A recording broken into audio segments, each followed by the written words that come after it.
Thank you for joining us for our demonstration of how Sangfor Endpoint Secure protects two test computers, PC1 and PC2, both of which will be attacked by ransomware and both of which rely on Endpoint Secure to protect them in 4 separate attack scenarios.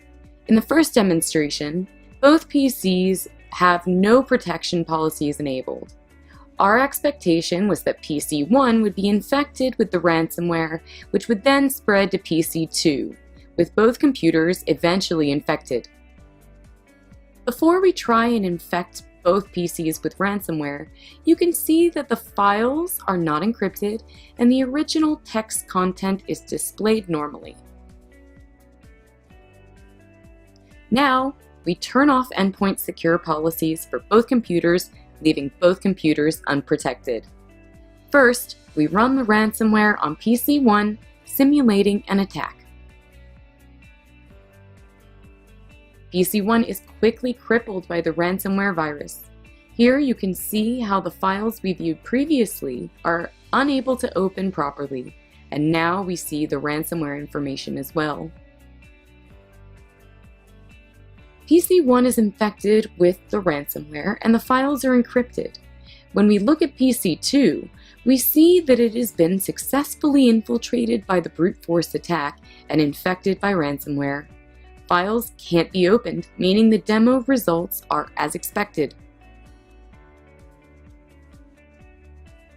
For our second attack scenario, we have enabled Endpoint Secure brute force attack detection on both PCs. The expected result is that the ransomware will be unable to use a brute force attack to infiltrate PC1 or PC2, and both computers will continue to run normally. Before the PCs are infected with the ransomware, we see that the files in the computer are not encrypted, open normally, and display the original text and content. To ensure the testing is accurate, we have only enabled Endpoint Secure's brute force attack detection, not any other protective functions. Now we are running the ransomware program on PC1. You can see that PC2 has received a pop-up warning window alerting the user to a brute force attack. As we log into the Endpoint Secure platform, we can see from the logs that Endpoint Secure has successfully detected and blocked the brute force attack launched by PC1 on PC2. Due to Endpoint Secure protection against brute force attacks, the ransomware was unsuccessful in its attack on PC1. Both PC1 and 2 files are able to open normally and remain uninfected. For our third demonstration, Endpoint Secure micro-segmentation is enabled for both PCs. We expect to see PC1 encrypted and isolated from the lateral spread of the ransomware, while PC2 remains unaffected. Both PC1 and 2 are infected by the ransomware. We check that the computer files are not encrypted and can be opened normally. For this third test scenario, only the micro-segmentation policy is enabled to block both PC's file sharing ports and remote access ports. After setting the Endpoint Secure micro-segmentation policy, the ransomware should not be able to spread through these high-risk ports. Now, when we run the ransomware program on PC1, we can see that PC1 has been cracked and infected by ransomware, leaving the files encrypted and a threatening message from the attacker. Due to the micro-segmentation policy, PC2 is not affected, and you can see that the files can be opened normally. If you check Endpoint Secure's micro-segmentation log, you will see that the ransomware tried to spread from PC1 to PC2 through a shared port, but was successfully blocked by Endpoint Secure. For our fourth attack scenario, both PCs have Endpoint Secure's ransomware protection policy enabled.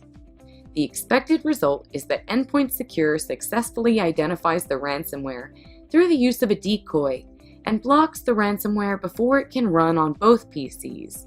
In the end, we expect both PC1 and 2 will be running normally without infection or encryption. Before launching the ransomware attack, the files on PC1 and 2 can be opened normally. We enabled real-time monitoring and ransomware protection policies on Endpoint Secure and chose the Fix option. In this state, when ransomware is detected, Endpoint Secure can automatically quarantine the virus. Here, we run the ransomware virus program on PC1 to simulate a ransomware attack. Endpoint Secure recognizes the ransomware and quickly blocks it and issues a pop-up warning. PC1 is not infected by the ransomware, and files can open normally. PC2 is also not infected by the ransomware, and files operate normally. As you can see, if you look at the Endpoint Secure security logs. For our fifth test, both PCs have Endpoint Secure enabled. We expect to see Endpoint Secure scan for similar viruses and malware on all files on both PCs and provide one-click fixes for any viruses. Here we decompress the ransomware file compression package on both PC1 and 2. We manually use Endpoint Secure to scan files, finding ransomware on both PC1 and PC2. You can see that Endpoint Secure has detected the viruses. Endpoint Secure allows you to see security incidents, including the ransomware attack on PC1 and 2. To repair, select any security event, like the PC1 security event, and click to repair. While you make the repair on PC1, choose to automatically fix the same viruses on other endpoints in the future. After the command for repair is issued, you can see that the virus files on PC1 have been fixed, and the virus files on PC2 have also been automatically fixed. Thank you for joining our demonstration of how Sangfor Endpoint Secure Protection can save your network and computers from ransomware attack.